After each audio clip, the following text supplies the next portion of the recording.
injusticia cometida en contra de uno es una amenaza en contra de todos.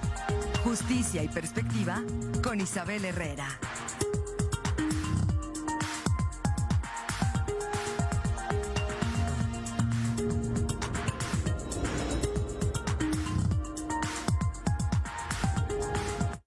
Ocho con 9. Isabel, ¿cómo estás? Muy buenos días. Como todas las semanas, bienvenida a este espacio. Muy buenos días, Marco, Alfredo. Estoy muy contenta de estar otro miércoles desde acá, desde mi alma mater. Un saludo a todas las personas que nos están mirando y escuchando y a todas aquellas personas que hacen posible que nuestra imagen y nuestra voz lleguen a todos los hogares queretanos. Marco, justamente referir que hoy el tema que vengo a abordar es el derecho humano a los cuidados. Sí, yo sé que hace unas participaciones abordé qué significaba esto, pero justamente el 7 de agosto la Corte Interamericana de Derechos Humanos emitió un fallo histórico donde justamente reconoce el derecho a los cuidados como un derecho humano.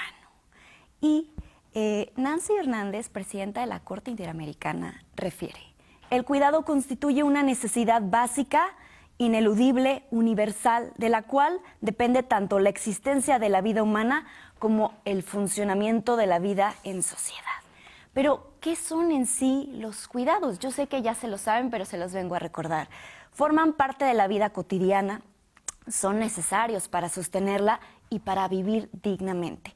Todas las personas necesitamos de los cuidados, pero hay quienes requieren un poquito más. Por ejemplo, infancias, adultos mayores o personas que tengan alguna dependencia física o intelectual. La Organización Internacional del Trabajo justamente define el trabajo de cuidados como todas aquellas actividades en un sentido amplio llevadas a cabo para dar solución a las necesidades físicas, psicológicas o emocionales de una o más personas, ya sea en la esfera pública o privada, así como de forma de manera económica informal, formal o de modo no remunerado. Y es que infortunadamente mujeres y niñas forman 3 de las 4 partes del trabajo no remunerado. Y es que esto lo vimos desde la pandemia con la COVID, que se priorizó a que las mujeres dejaran de trabajar o que las niñas dejaran de asistir a recibir educación porque se priorizaba a los varones a salir a trabajar o a recibir educación. Y entonces tenemos cifras donde el 42% de las mujeres no tienen acceso a un trabajo porque tienen que dedicarse a cuidar de alguien de su familia.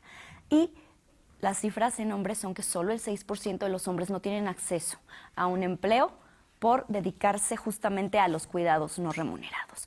Pero cuando hablamos del derecho a los cuidados, existen 3 dimensiones. La primera es el cuidado, que implica que todas las personas que tienen algún grado de dependencia tienen justamente el derecho de recibir atención de calidad, suficiente, adecuada para vivir con dignidad, donde se garantice su bienestar físico, espiritual, sí, lo escucho bien, espiritual, mental y cultural, pero también esta segunda dimensión trata de cuidar y se refiere a quienes brindan el cuidado, que tiene que ser justamente un cuidado que se brinde en condiciones dignas, tanto de forma remunerada o no remunerada, y es esencial que sea una labor sin discriminación, donde se respeten ampliamente sus derechos humanos y se garantice el bienestar de esta persona cuidadora, tanto físico, mental, emocional, cultural y espiritual. Y también tenemos esta tercera dimensión, que es el autocuidado, que va dirigido a quienes cuidan y justamente a las personas que son cuidadas. ¿Por qué? Porque implica justamente que se procure el bienestar propio y se atiendan sus necesidades físicas, mentales, espirituales, culturales y desde luego económicas. Pero, ¿a qué nos referimos con esto de que se reconoce hoy el derecho a los cuidados? Bueno, esto va a permitir justamente que se garanticen los derechos humanos de quien cuida, o sea, del cuidador, pero también se atiendan y se garanticen las necesidades de las personas que están siendo cuidadas y, lo más importante, se deje atrás esta idea rancia de que solo mujeres y niñas son las únicas que tienen que estar destinadas a esta labor, a esta responsabilidad de cuidar.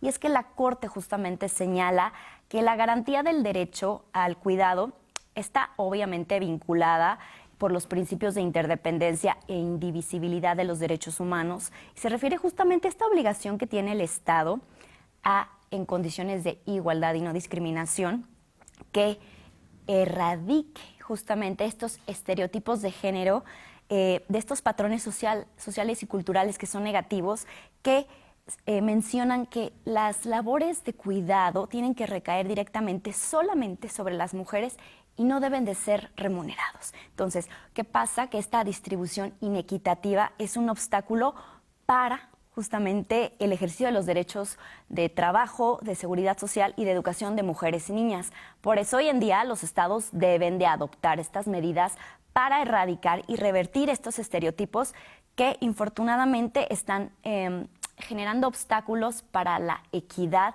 en mujeres y niñas y las están privando del derecho humano al trabajo, a la educación y a la seguridad social. Es decir, el Estado tiene que mejorar las condiciones de vida a pesar de los contextos de mujeres y niñas para que no solo se dediquen a labores de cuidado, sino que puedan salir a ser productivas, a recibir educación y a dedicarse a lo que ellas decidan. Y justamente, especialmente aquellas labores de cuidado que no son remuneradas, que por ejemplo están al interior de los hogares, estas personas que están ahí deben de gozar de garantías mínimas de seguridad social dirigidas a garantizar su salud, su dignidad y su autocuidado. Y sí, tenemos que hablar justamente de esta relación que existe entre el derecho al cuidado y los demás derechos humanos como los derechos económicos, sociales, culturales y ambientales, porque en torno al derecho al trabajo hay que referirlo. Las labores de cuidado están protegidas justamente por la Corte Interamericana, pero también por la Convención Americana de Derechos Humanos, y entonces es justamente que el Estado debe garantizar progresivamente a los trabajadores que se dedican a cuidados remunerados, llámese guarderías, centros médicos, escuelas, los mismos derechos que se garantizan a otros trabajadores. Ojo, aquí hay que especificar que la Corte Interamericana señala que el derecho al cuidado debe de partir de necesidades de apoyo, no solo de atención, y se debe de basar justamente en cuidar y respetar la autonomía, independencia, seguridad y una vida libre de violencia, tanto de quienes cuidan como a las personas que están cuidando. Me voy a despedir justamente con esta reflexión.